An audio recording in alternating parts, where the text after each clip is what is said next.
House.com. Top 5 observations on the early season TV schedule. Number 5, the first Big Ten game on CBS is Northwestern versus Rutgers. And I read this in a story, and the way even CBS released it is the Big Ten debuts on CBS with Ohio State and Indiana at 2:30 on September 3rd. Also on that day is Northwestern, or 3:30, is Northwestern versus Rutgers at noon. So no. That's not how it happens. You don't get to flip them and say your debut is the second one. But the first one they're getting is Northwestern versus Rutgers, which is a little bit strange to me, seeing as that those are the two teams in the league that are the least thought of. And I thought maybe the first CBS Big Ten game would be a big rollout. But are they the least thought of? Maryland? But Maryland's good. Got a little something going. Wasn't Rutgers last year a little bit? I don't remember their record. I thought they were okay. Maybe. I mean, who's what? Rutgers, not bad. Nebraska beat them, so that's how bad they were. Okay, so, all right. Yeah, I mean, and I'm not. I'm just saying. I just find it peculiar that the big rollout is Rutgers and Northwestern, although they're making sure that right after that Ohio State's on.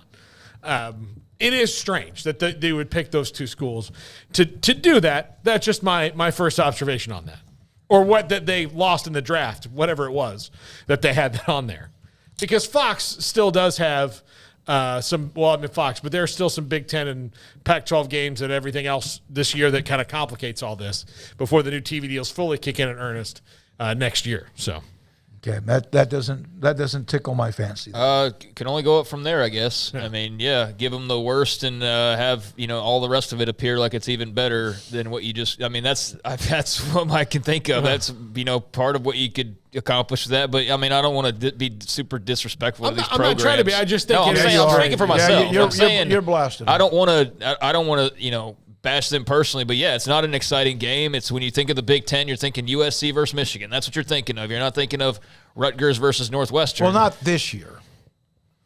USC Michigan won't play this year.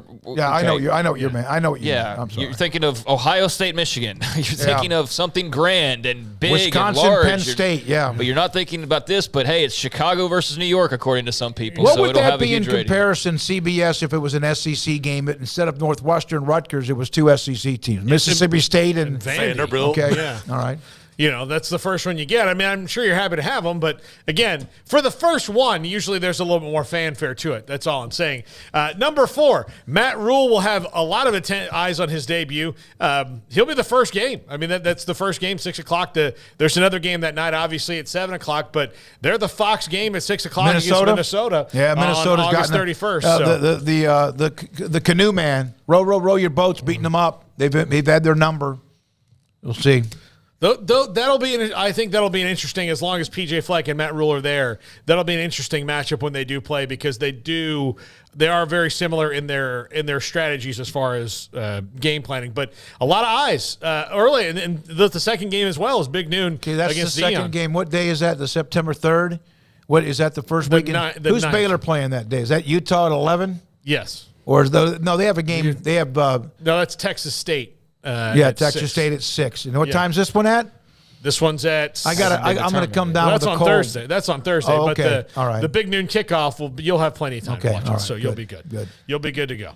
I mean, it will be a huge debut for Matt Rhule, and not an easy opponent there. I mean, conference game right out of the gates, and then Colorado right after that, and they play Michigan at the end of the month. So they play 5 games in the month of, or I guess that first month of the season, because they play on August 31st, and then 4 games in the month of September.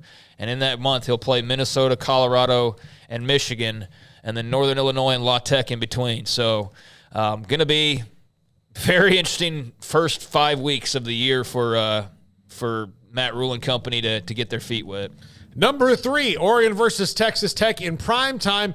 I know this shouldn't be a surprise, but I think it's a testament to what Joey McGuire did in a year with Texas Tech, because this could have easily been a game that they didn't, because the networks didn't respect Lubbock, or they kind of didn't put them on the same, cross-conference brand level as maybe Oregon did. But this game's in prime time when they do play it. I think it's going to be a great one. It's going to be, just absolutely ridiculous to watch. And it's also Tyler Shuck versus his former team. Lots of intriguing storylines. This one would have been one of those weird, it wouldn't have been because Oregon had been at 11 o'clock, but this could have been one of those weird, stash it at a weird time, non-con games. If Joe McGuire didn't do in year one at Texas Tech what he did. Yeah, I'm trying to look up the schedule. I think it's a pretty nice game for week 2. I don't think it's all that shocking that it's a prime time game. But I'd have to compare Tech gets a lot of games at night, don't they, Craig? I guess so, I think yeah. In Lubbock, I think they do, yeah. But yeah, that's going to be an electric atmosphere, and I think having it at Lubbock at night will certainly amp that up, and that's the thinking behind it is, you're going to have a great crowd, and they're a team that's expected to be really good, and so is Oregon. So I think it makes a lot of sense that this finds itself where it is, and should be, a really fun atmosphere and a heck of a ball game. So we'll see. I don't want to lay it on too thick with Texas Tech. I think they're going to be good.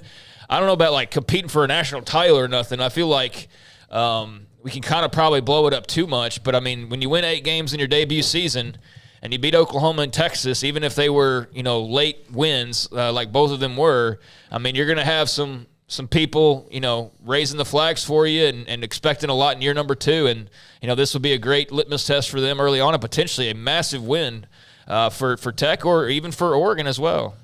Number 2, Texas A&M versus Miami at 3:30 could be an all-time great. Could be great with two teams rebounding from bad years a year ago, or an all-time dud of a prime spot in the 3:30, 2:30 window there, because based on the way these two teams played last year, they belong nowhere near 3:30. It'd be a pillow fight, They right? really don't belong anywhere near 11 o'clock or 7 o'clock. This game, based on last year, 2 5 and 7 teams should be on ESPN Plus at 7 p.m.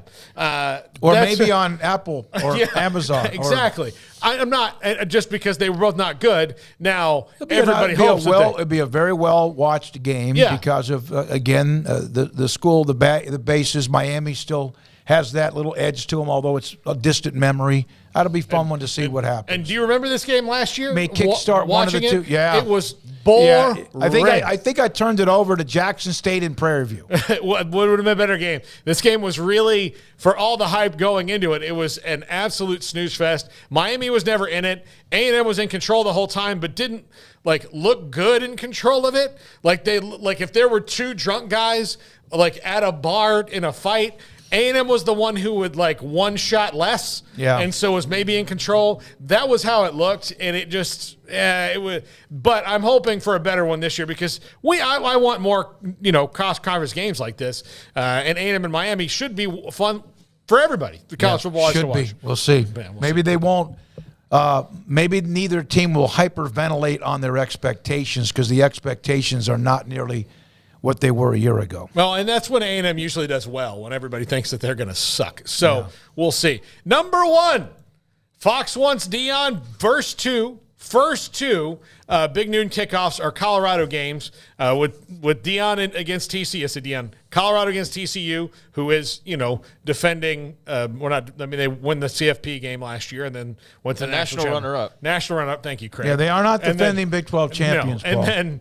And then you've got Colorado versus Nebraska, which is a really intriguing early season non-conference game for both Matt Rhule and Deion Sanders. I'm glad you were nice by using intriguing. It's intriguing because we don't know, both teams are chock full of transfers. We don't know what their chemistry is going to be like and all that. So we'll see what's going to happen. But I do think it's interesting that Fox, Big Noon is what they want. And their two Big Noon games are these games with Deion Sanders before they really get, not that TCU and Nebraska aren't the meat of their schedule, but the meat of their schedule is well after this and where it gets tough in the Pac-12. Where's Joe Klatt in television? Where's he at? What's He's at Fox. Okay, where did he go to school? Colorado. Yeah. While they know that Deion will still be intriguing because if they do struggle, and I don't think it's an indictment on Deion as a coach, if they do, there's so much, turnover there that it's expected that they'd struggle. I don't think it would be an indictment, but I don't care how good of or intriguing a personality Deion is. If they're 3-7 after 10 games, nobody's going to care. Yeah, they'll be on the back burner. But they win those first two. The hype machine, which is already in full drive, will be rather interesting to watch.